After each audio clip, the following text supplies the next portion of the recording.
Was a good student throughout. Was How good were you? Was the first one to get placed in college. Even though it was completely new ground for me, I somehow got my foothold there. And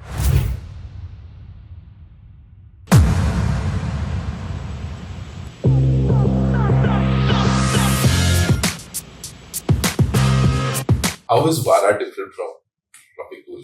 Tell us about that. yeah, so see, the Tropicool refrigerators are designed for indoor use, right? You place it inside a vehicle, inside a car.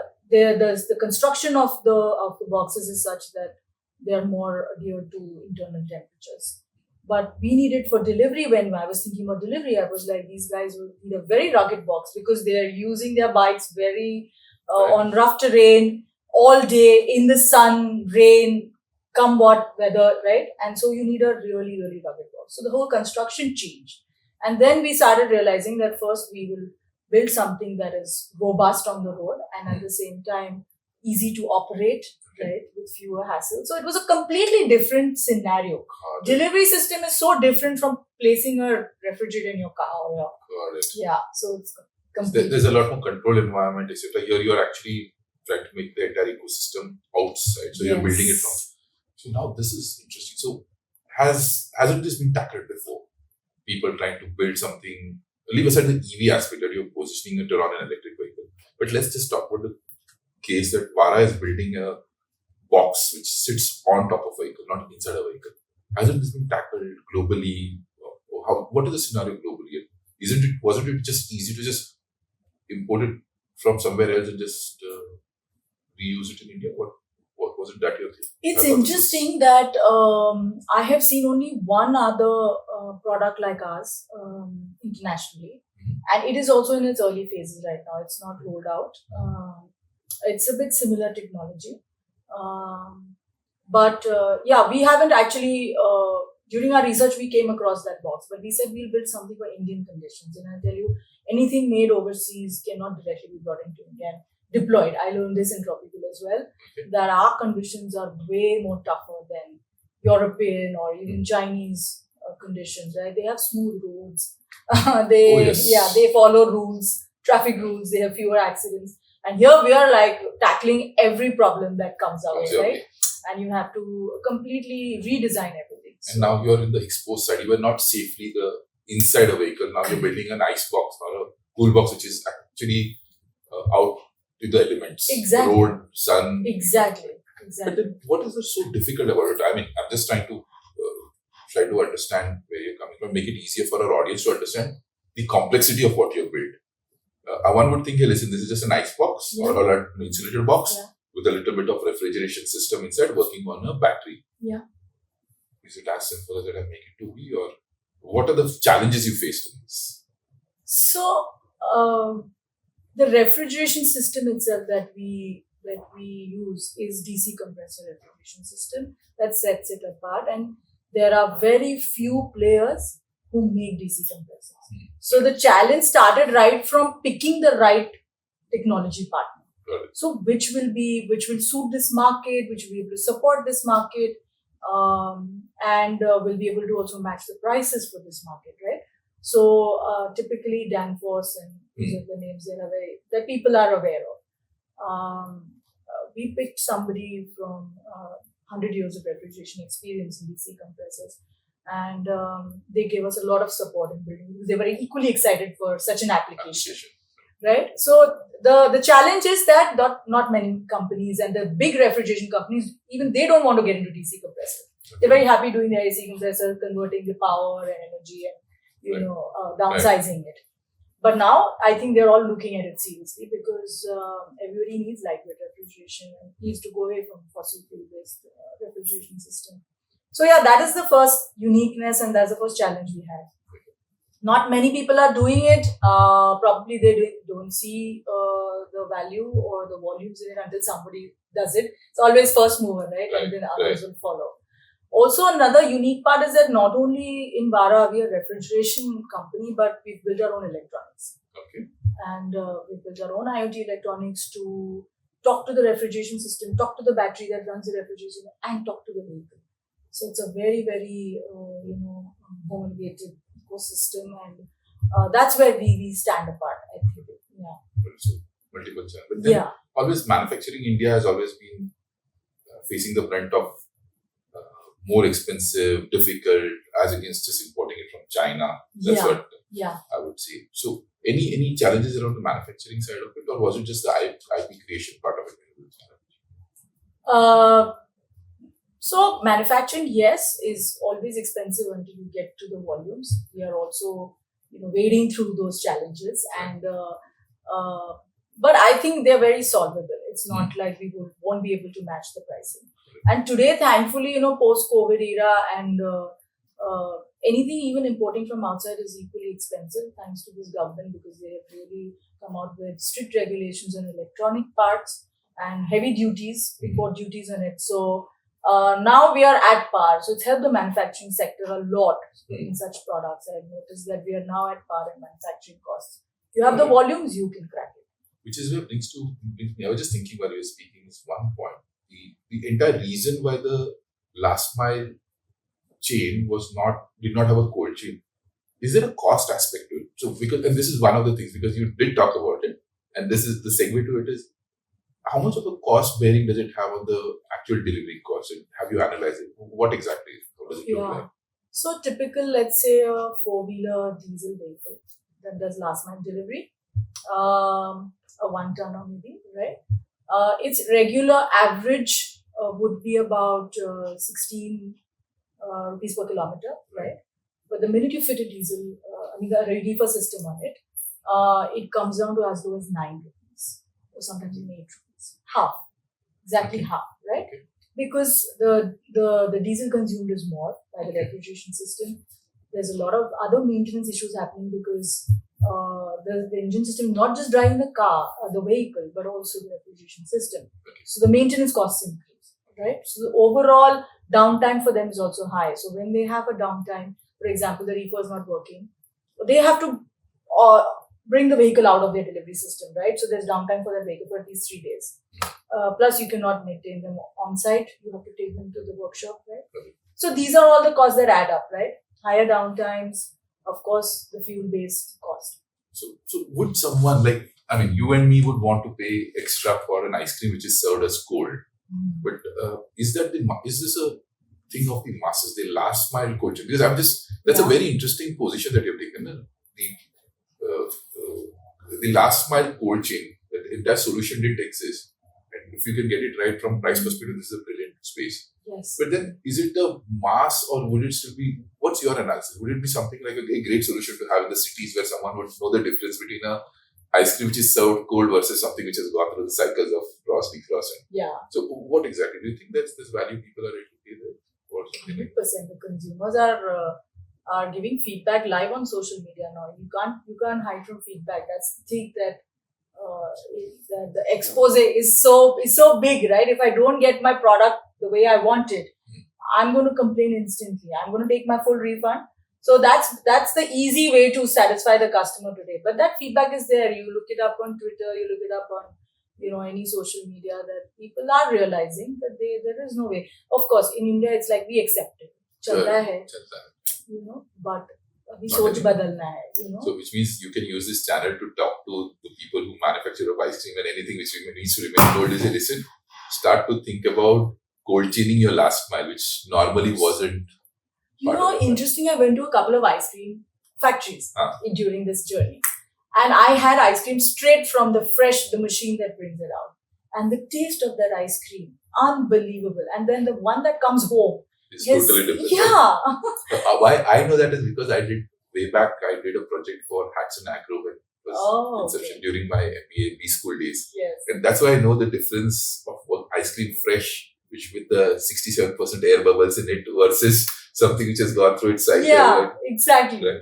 So it gets, you don't enjoy the ice cream at all. And it's a pity that the brand that puts in so much effort in quality control cannot deliver that experience. That experience. But I also love the idea that you talked about, the fact that there's a social aggregate for something like a medical delivery system. And the last mile of this not being, there's no cold chain. Now, this is what brings me to one question, Khushboo, is you did mention the fact that you are built.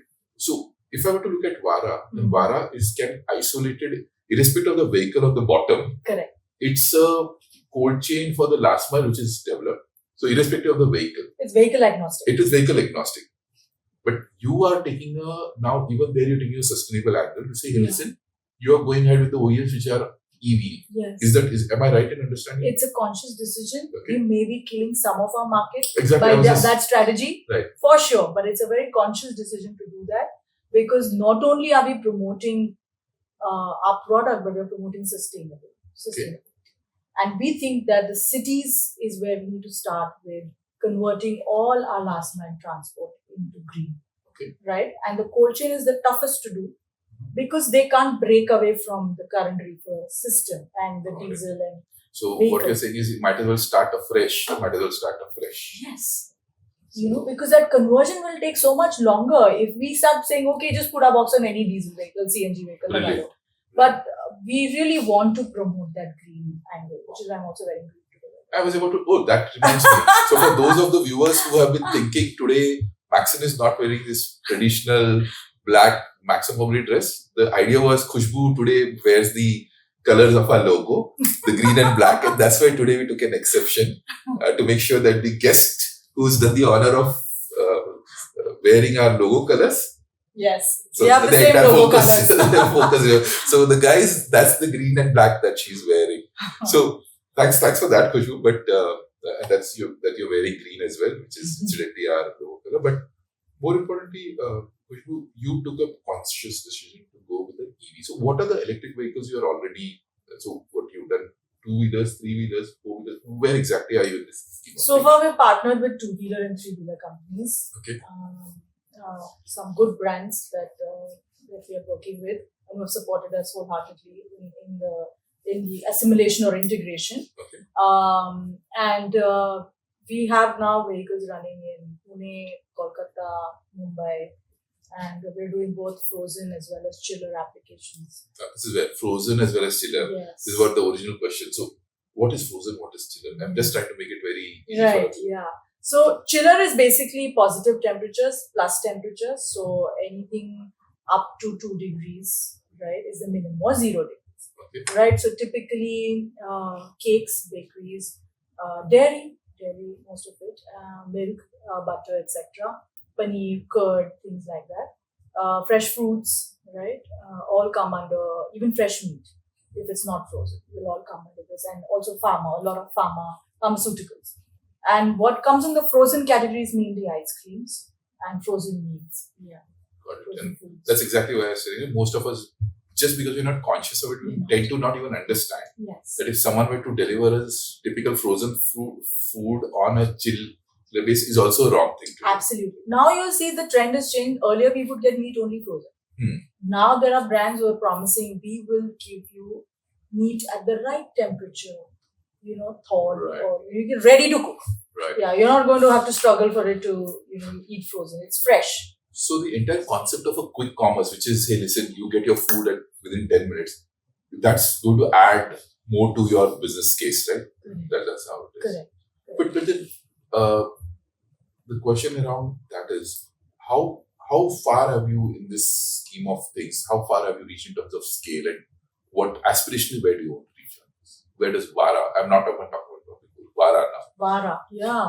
Aspirationally, I want to see every cold chain product delivered through a Vaara in the city. Okay. Yeah, I really want to see that happen, because that will transform it's not just scale for us, but it's the impact on the quality of food we eat. Massive. And in terms of scalability, as of today, yes, we are just starting off, because 2 years we spent on product development. We wanted to build a good product, wanted to test it on the roads. So we did a lot of trials with customers and live trials, right? So whatever feedback we got was right from the customer. Do this, do that. So we kept changing our product, making a good product. Now we're at probably just about to convert some good deals. So we're hoping to get into the market. So now your scale going up. And what's the kind of response systems that you have? You did mention about good feedback on this, but then that's an additional cost to the company to deliver it the post. So So incremental costs. I'll tell you now, our biggest barrier to converting was that we are a refrigeration and product development company. Okay. And we are trying to tell them, go green, take the ecosystem. And we were bringing the whole ecosystem. Correct. We are saying, okay, this is the bike you will use. This is the refrigerator box you will use. And then they're like, okay, then what about the charging? And what about the parking? And I don't have parking space. What do we do? Because my delivery guys, they take the vehicle home. Correct. So we faced a lot of barriers. We said, listen, we can't just make a product and go out there. We need the whole ecosystem behind us. Right. And there are a lot of barriers even today where brands are conscious of the fact that, hey, we are scared to do charging for these EVs. We don't know. We don't want to take that risk. And now you're doubling up on that. Right? This was my next question. Earlier now, originally and because it's a conscious call that you took. Yeah. That you are going to host your cool box on an EV. So you're charging an EV, but you also have to charge the battery in the cool box, if I want to call it. Correct. So already people have a problem and a challenge with charging itself for the EV, and now you're doubling up on it. So don't you think that's going to be another? We haven't solved problem 1 and we are already on problem 1 and 2. What's your take on it? Well, see, initial battery systems were obviously people were suspecting how they would do, but I think we have now evolved. I think even the battery systems have evolved. They have more safety standards. Our government has understood and brought on a lot of BIS standards for those batteries. So I think now we are building very safe products. So that early period notion of, bikes burning or whatever is now all gone away. But that bit only we know because we are in that ecosystem and in the business of it, right? That's where I think partners like even Magenta, what you're doing is because you're solving the problem for them, right? And that's where we realize that for us, it's players like Magenta who will really bring this solution out to the brands. You are the missing puzzle. In fact, that's what I was. There's an OEM. You are building the product on top of it, and then there's service provider. Yes. And then there's a client then there's finally the person like me who loves his ice cream. Yeah. Who needs to say, hey, listen, next time you deliver, it needs to be in a cool box. And in this case, what is that one thing you would think should have happened, would have made it a little bit better for you, other than the fact that you said about a service provider? Technically or from the clients, what is an expectation you felt was missed? It could have helped Vaara scale up a lot faster. What would that be? I think, like I said, more players who are doing the whole full ecosystem of delivery. Got it. More players. We need so many more players to come in there, and those players need to reach out to these brands because they're still doing the traditional way of loading such a heavy box on a human driver, and he's with 70 kgs on his back all day, and he's climbing stairs, taking elevators, and things like that. And I think, so the more players come and say, this is the solution, let the guy who is driving in deliveries not carry load. And in fact, in one of our pilots, the drivers had smiles on their faces. They were like, oh my God, thank God my bag doesn't hurt. Because today I rode this bike with this box and I didn't have to carry the load on my back. There is so much impact on lives also, which we don't realize in what we are doing. Social impact. Yeah. That's the best part of being an entrepreneur. Yeah. No idea, right? And that is very gratifying. Actually. Yeah, it is. It is. But then, so if let's say I want to take a Vaara solution. Yeah. So I go and buy the vehicle, come to you and say, listen, do a top fit on this, or I come to you. How does it work? So I need to buy these two things. One is the vehicle and the top box separately, right? Is that how it works? Usually we provide it through the vehicle manufacturer because we're putting it like an accessory for the vehicle. So you would have to only deal with one partner, that is the vehicle manufacturer. But what about RTO norms around this? Because we discussed we are off-roaders, we like to put stuff on top of our vehicle, etc. And we had Joel D'Souza, a brilliant conversation with him, who said that you can't even put a bull bar in front of your vehicle because it's against RTO laws. Yes. How does this fit in? Because you are now putting a box on top of it. How would that work? Right. So typically there are some regulations on the sizes. Okay. As long as you're within the limit of the dimensions that the RTO has put forth, you don't need special licenses or registrations. So we are making boxes within that. Within the norms. Yeah. Right. So no overloading and not going beyond the safety sizes that they recommend. Got it. Yeah. And as long as it's fitted outside after the vehicle is made, as a dealer with milk, we don't have issues. So, and who are the OEMs you're currently working with? If I may ask, with who you're tied Yeah, up with? we're working with Kind of Green. Oh, for the Iluna? dealers. Yeah, the So Iluna. Yeah, okay. Yes, also Punekar. Also Punekar, yes. Yes. So we're working with them. We're working with Altigreen. We're working with Piaggio. Okay. Recently, also started talking to Bajaj. Yeah, and so this is a. So soon you'll be an OEM agnostic, but you'll have a solution on top of it. Yes. Yes. Tropicool is all about refrigeration. The name says it all. Of course, while it's not the biggest business. Vaara? What the name Vaara? I need my co-founder to explain that because that was his choice. So take a shot at it.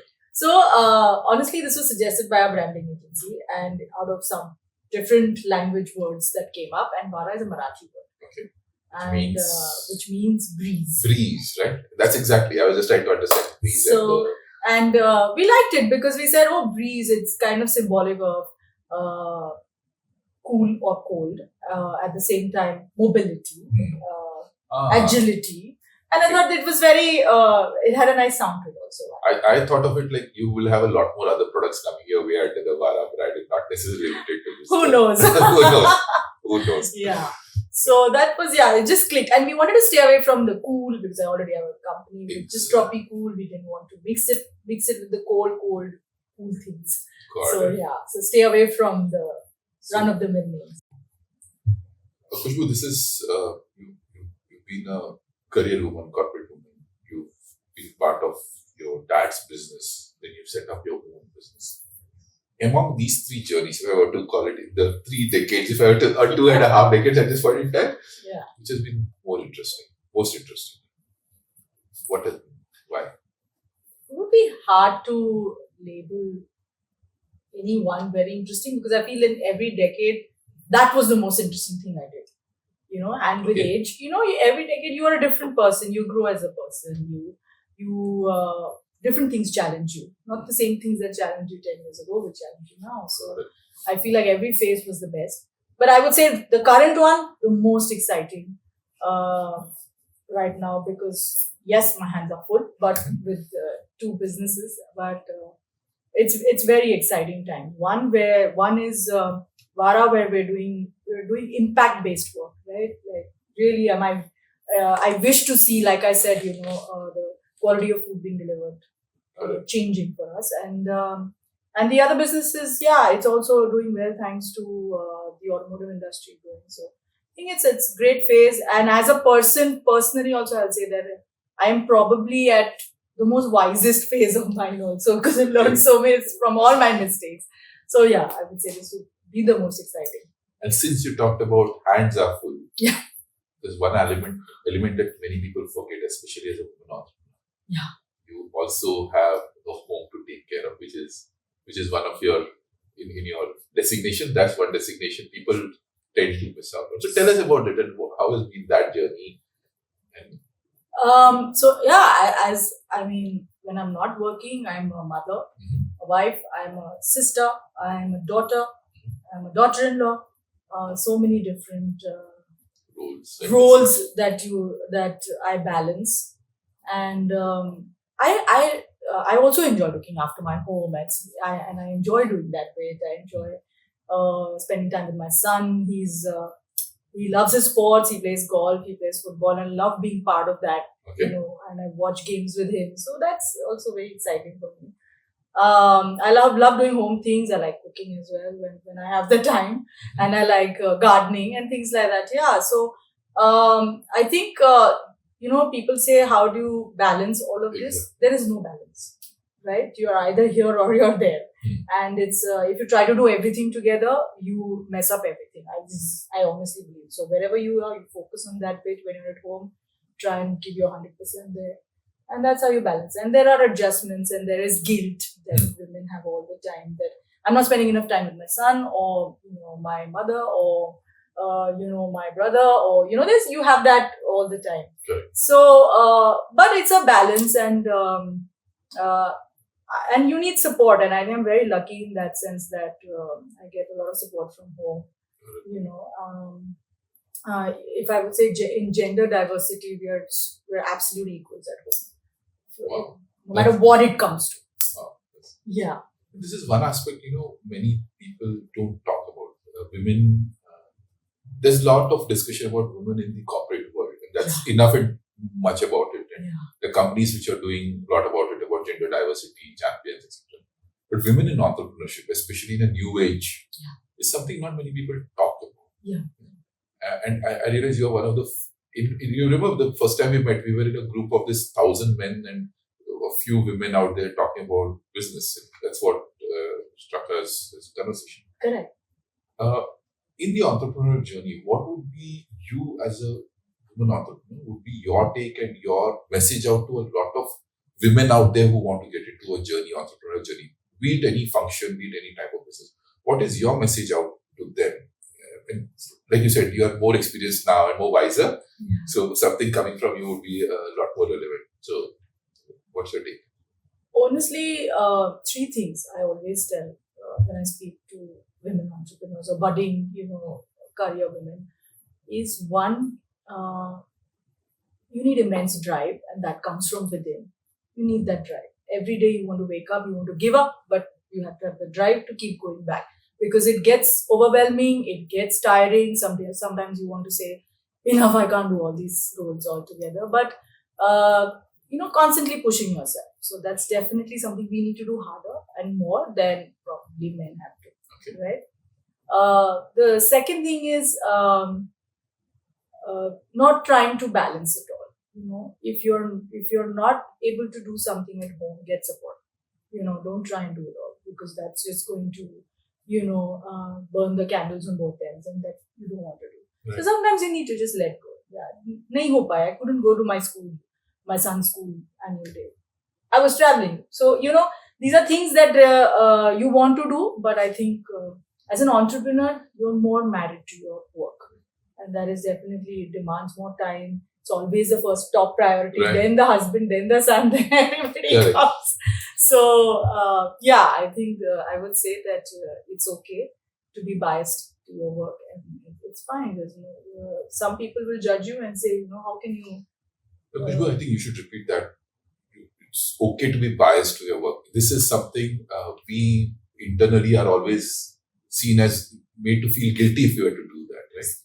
Both as an entrepreneur, and leave aside the fact that it's a women entrepreneur, even as a normal entrepreneur, we get a lot of guilt saying, listen, you have to focus on your work and not focusing elsewhere. And then you add the gender element to it, then there's a lot more social bias towards that. Right? Have you faced that? Not necessarily in your family, but outside as well, saying, listen, why are you out there trying to fight your way, trying to cool down? All the time. My friends are always saying, hey, take it easy, it's okay. It's not, you need to, sometimes relax. When you decide to get into the entrepreneurial journey, there is no looking back.